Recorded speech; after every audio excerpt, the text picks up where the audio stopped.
Hey, welcome to Art with Ian. Today we're talking about character design. That's coming up next.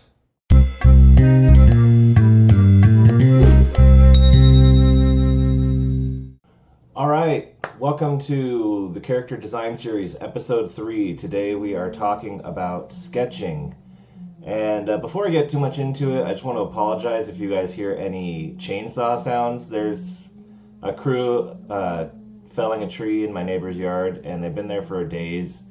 And I've been trying to wait it out to record the video, but I can't wait anymore because I'm posting it today. So hopefully it doesn't get too much into the sound of the video.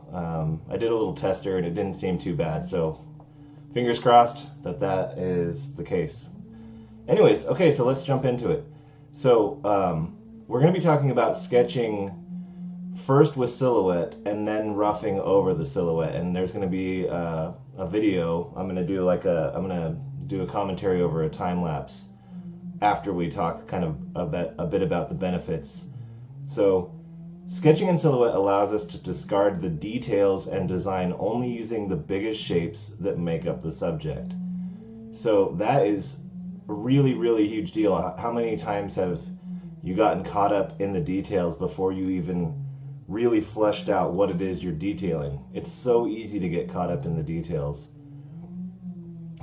Because I think we assume the details will solve all the problems, and really details only work on an already solved design. We have to solve the design before the details can even work or be, important or functional. Okay, so then when creating a group of characters, like we are here for, we're doing a team of 5, silhouette can ensure that each character has its own unique look and personality, even without adding detail or color. This is huge as well. When you think of your favorite kind of films that have multiple characters in the cast and stuff, think about each character. If you set them next to another character, just the silhouette of that character alone will stand out. And that's super important when designing.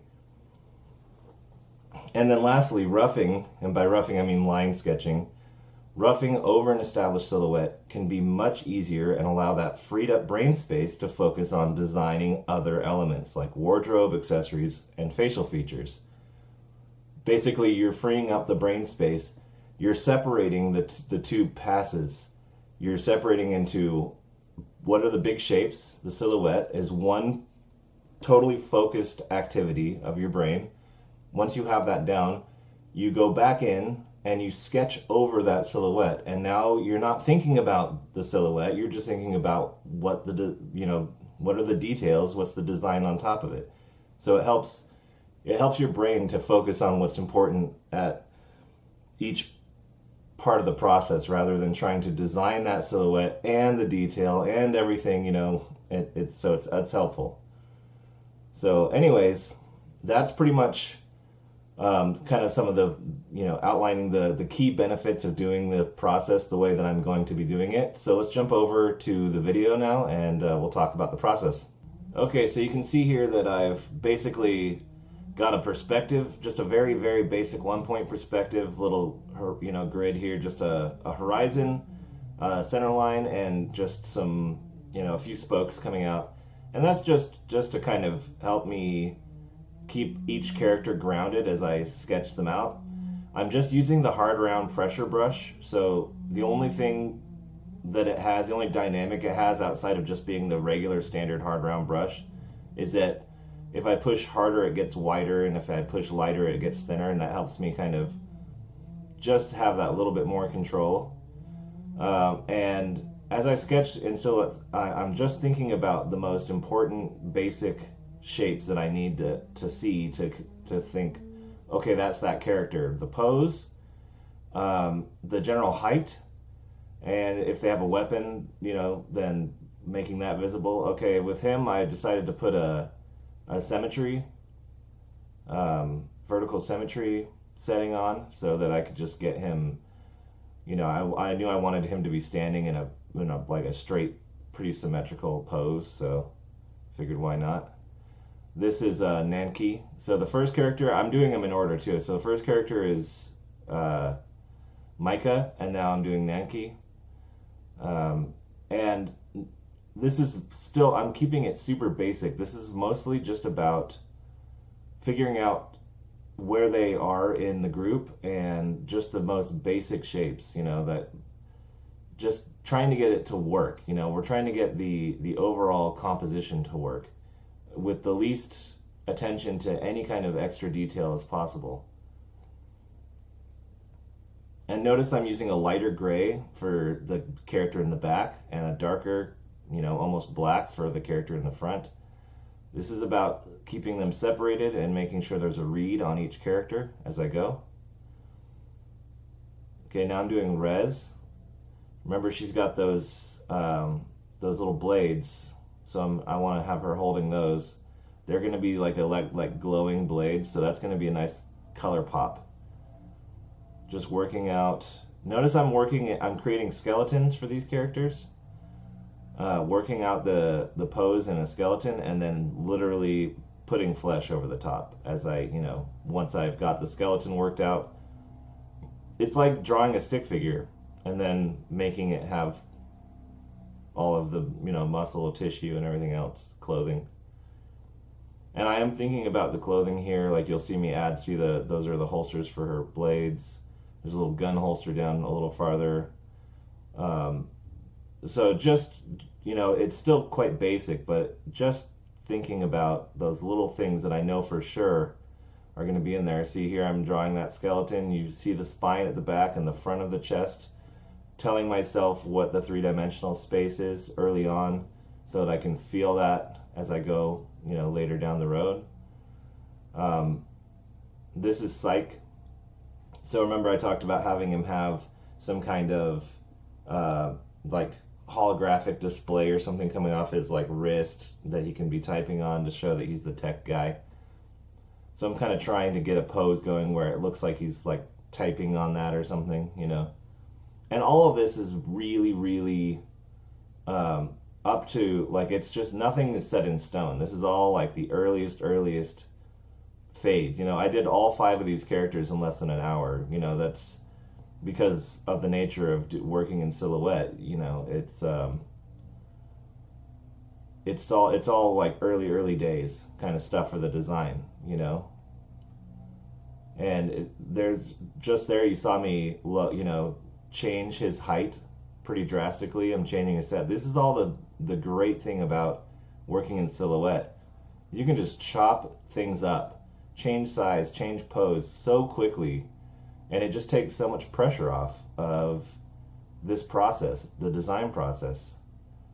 There I'm getting Nanki's gun to come out in front so that we can kind of see that he's holding that weapon there. Putting a little hair on Psych. And then now I'm going to work on TU-84. Notice I've got him off a little to the left. I just want to make sure I can see properly what I'm doing, and then I'll move him over. So still going with the basic humanoid skeletal structure, but just kind of roboting, roboting is, that's not a word, just making him feel like a robot instead of more humanoid. And I won't be fleshing out the design, I won't be adding flesh onto him. I'm going to keep him kind of like a core skeleton, but with some metal plating. So I'll do a stylized hips here and that kind of a thing. Thinking about the joints, thinking about maybe little tubes or wires that could, get thrown in there. You'll see, I think somewhere in here I put some wires along his spine up into his chest cavity, kind of showing that there's definitely some working bits, things that make him function.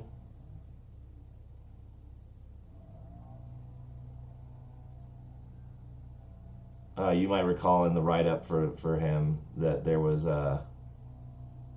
that he had two pistols and a shoulder cannon.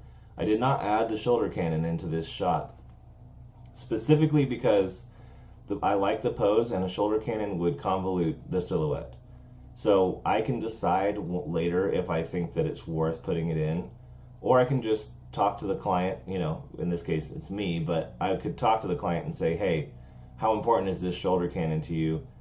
This pose feels good with the characters. Do you want me to sacrifice the pose for the shoulder cannon or sacrifice the shoulder cannon for the pose? And that, that's just sometimes that's important. So now we've got each of our characters silhouetted out here, and we're going to eventually here I'm going to start roughing them in with, actually sketch roughing them in. So I've jumped over, I'm taking the opacity down on my first character here, Micah, and I'm now sketching, and I'm actually using the same brush, that same pressure, the hard round pressure brush. And I like to draw with this thing because it's kind of like simulates a pen. It gives you like bold lines, and it's not really that forgiving, and I don't really want it to be that forgiving. If I put a line down, I kind of want that to happen, and it's okay if the line is scratchy or not super clean, because that's not what I'm trying to accomplish right now. All I'm trying to accomplish right now is finding the design. And it has taken me a long time to relax about that. When I was younger, I was so concerned with feeling like I was a good artist. Like, you're a bad artist if you can't draw good lines on your first pass of a sketch. That's garbage. That is a garbage mentality that will hold you back. You've got to get over it. When you're sketching, like this rough sketching, designing, who cares what your lines look like? It's about whether you can clean it up later. If you can't clean it up later, then maybe you need to work on your draftsmanship. But right now, that is absolutely not important. We're just looking for the design, and you can see I'm trying to get that cold, kind of disconnected look in her eyes, like she's seen some shit. Excuse my language, but that's really what I'm going for. Because she was left behind by her commanding officer, if you remember from the write-up. And speaking of that write-up, don't forget the link to the character specs for these characters is in the description for the video. And if you want to go over to that Google Doc and check it out, and design along with me, I have officially set up the Art with Ian Discord channel at this point. I haven't really invited too many people in yet. It's brand new. I'll have a link for the Discord in the description as well, so you can go ahead and jump over there and join if you like. And there's a channel in the Discord where if you design along with me, you can post your designs at the end of the series, and we can talk about it, and everyone can enjoy everyone's work, and that would be really great. I think that would be super cool. So anyways, so here I am. I'm working on Nanki now.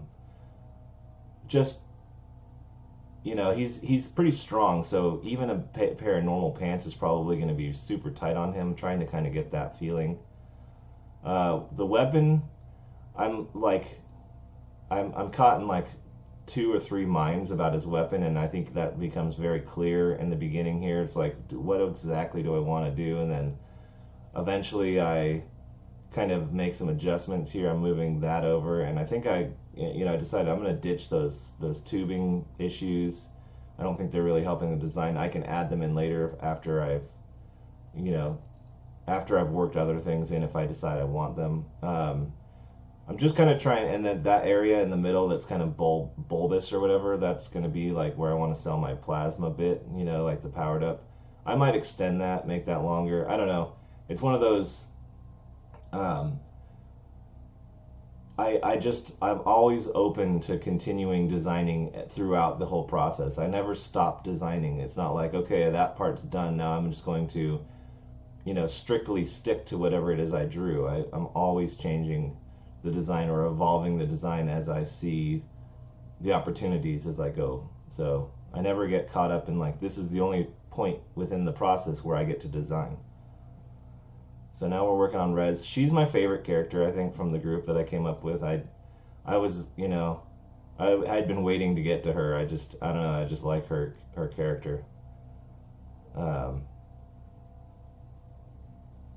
I just like how she's small and slick and kind of, big personality, little body. I don't know. I just see her being a fun character. to actually write and flesh out into, you know, further than just what this is doing. It also doesn't hurt that she's got these energy blades, and I'm kind of a Star Wars nerd, and so, you know, just anything that reminds me of Star Wars I generally am gonna like, I suppose. So now we're on to Psych, and you can see how quickly. So it took me less than an hour to do the silhouette sketches, and then it took me about an hour to do these rough line sketches. So 2 hours to get 5 characters down, sketched out, and ready to go into the next phase where I clean up and do that. And I'm only going to probably do a cleanup work on 1, maybe 2 characters, because it's a repeated process, and it's going to take some time, and I don't think that anyone's going to want to sit and watch me do that for 5 characters, especially when you can get the same benefit out of watching me do 1 or 2. You know, it's just at a point it just becomes nonsense, repeated, you know. So kind of trying to go a little bit futury with his boots, maybe more than some of the other ones, just to show he's a bit young, and I see him being a bit more flamboyant, like just like the youth today. Like, if you know, you design a 50-year-old character and a 21-year-old character, and if you put them in the same garb, the 50-year-old is going to look like they're having a crisis, because they're going to look silly in the clothing that a 21-year-old might wear. You know what I mean? So just kind of trying to show that he's a pretty young dude. He's, you know, he would be in college if he hadn't left home, you know, if he hadn't gotten into trouble and left home. So now working out some of the details for TU-84. He's probably my second favorite, just because I like robot characters. They're fun to design.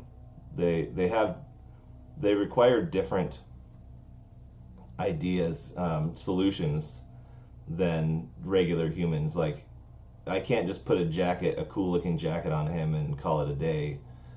You have to really feel the 3-dimensional form for it to feel real. There's a lot more angle happening, plane change, clear and obvious plane changes, and you have to resolve those plane changes.